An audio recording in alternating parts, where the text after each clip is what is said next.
मेरे प्रिय विद्यार्थियों, 7वीं कक्षा के छात्रों, हमारा कल वाला पाठ नगर व्यापारी और शिल्पीजन है। जो कल कुछ अधूरा पाठ रह गया था उसको आज हम पूरा करते हैं। ध्यान से सुनना। करीबन जोखिम भरा दौर, मछलीपट्टनम के लिए चुनौती।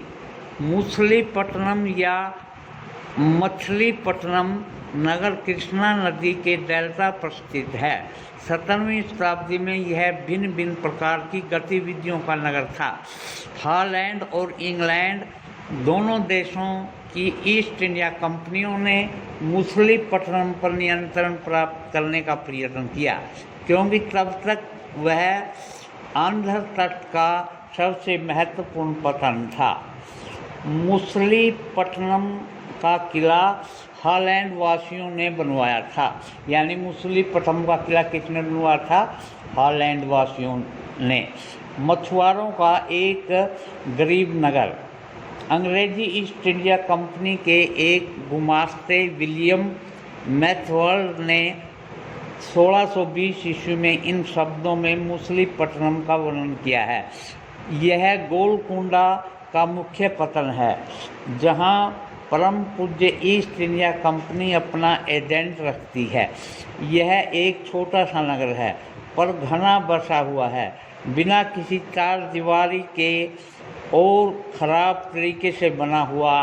न ही यह अच्छी तरह स्थित है। इसके सभी जल स्रोत खारे पानी के हैं। पहले यह एक गरीब मछुआरा नगर था। आगे चलकर वहां राजाओं के लिए लंगर डालने की सुविधा हो गई, जिससे व्यापारी लोग यहां रहने लगे। और क्योंकि हमारे तथा हॉलैंड के निवासियों ने यहाँ इस तट पर आते जाते रहते हैं, यह उनके लिए निवास की व्यवस्था करता है। अंग्रेज और हॉलैंड वासियों ने मछलीपट्टनम में अपनी बस्तियां बसाने का निर्णय क्यों लिया? गोलकुंडा के कुतुबशाही शासकों ने कपड़ों, मसालों और अन्य चीज़ों की बिक्री पर शाही एकाधिकार लागू किया, जिससे वहां का व्यापार पूरी तरह ईस्ट इंडिया कंपनी के हाथों में न चला जाए। विभिन्न व्यापारी समूहों में गोलकुंडा के कुलीन वर्ग, फारसी सौदागरों के तेलुगु, गोमती, चेटियार और यूरोपीय व्यापारियों के नगर को घनी आबादी वाला तथा समृद्धशाली बना दिया। जब मुगलों ने गोलकुंडा तथा उसकी शक्ति बढ़ा ली, तो उसके लिए प्रतिनिधि सूबेदार मीर जुमला ने, जो कि स्वयं एक सौदागर था, हॉलैंड वासियों और अंग्रेजों को आपस में भिड़ना शुरू कर दिया। 1681 में मुगल बादशाह औरंगजेब ने गोलकुंडा को मुगल साम्राज्य में मिला लिया। अब यूरोपीय कंपनियों के सामने अत्यविकल्प विकल्प ढूंढने की समस्या आ खड़ी हुई। कंपनी की नई नीति के अंतर्गत केवल इतना ही पर्याप्त नहीं था कि वह पतन भीतरी प्रदेश के उत्पादन केंद्रों के साथ संबंध बनाए रखे, बल्कि इस बात का था कि आवश्यकता महसूस की गई कि कंपनी के नए केंद्र एक साथ राजनीतिक, प्रशासनिक और वाणिज्यिक भूमिकाएं भी अदा करें।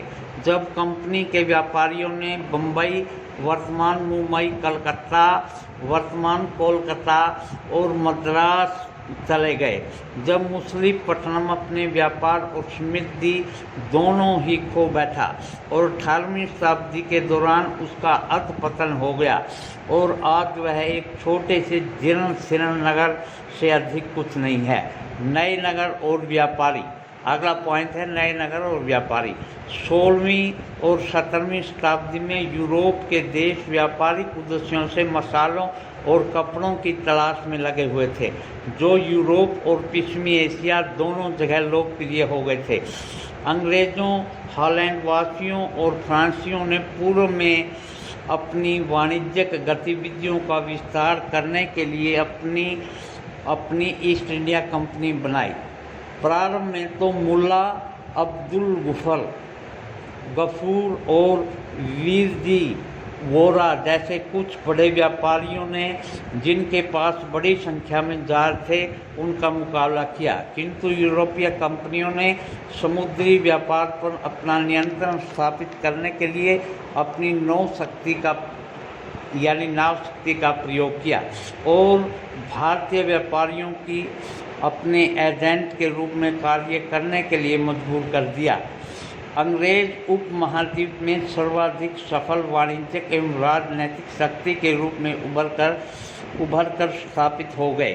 वस्त्रों जैसी वस्तुओं की मांग में तेजी आ जाने से अधिकाधिक लोगों ने कताई, बुनाई, धुलाई, रंगाई आदि का धंधा अपना लिया। इससे इन शिल्पों का बहुत विस्तार हुआ और भारतीय वस्त्र के रूप, रंग और डिजाइन अधिकाधिक परिष्कृत होते गए, किंतु इस काल में शिल्पकारों की स्वतंत्रता घटने लगी। शिल्पी जन पेशगी और प्रणाली पर काम करने लगे, जिनका अर्थ यह था कि उन्होंने जिन यूरोपीय एजेंटों से पहले पेशगी ले ली थी, उन्हीं के लिए उन्हें कपड़ा बुनना होता था।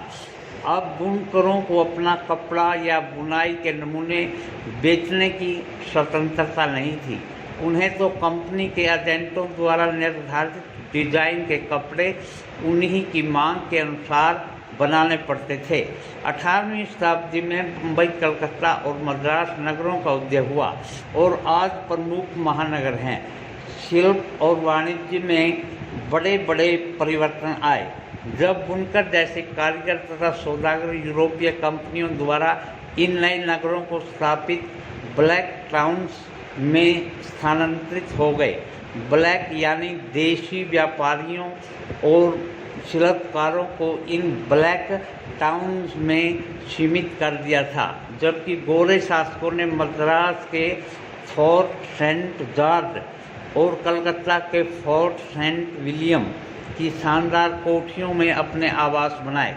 18वीं शताब्दी में शिल्प कलाओं तथा वाणिज्य की कहानी हम अगले वर्ष पढ़ेंगे। मेरे प्रिय विद्यार्थियों, 7वीं कक्षा के छात्रों, हमारा कल वाला पाठ नगर व्यापारी और शिल्पी जन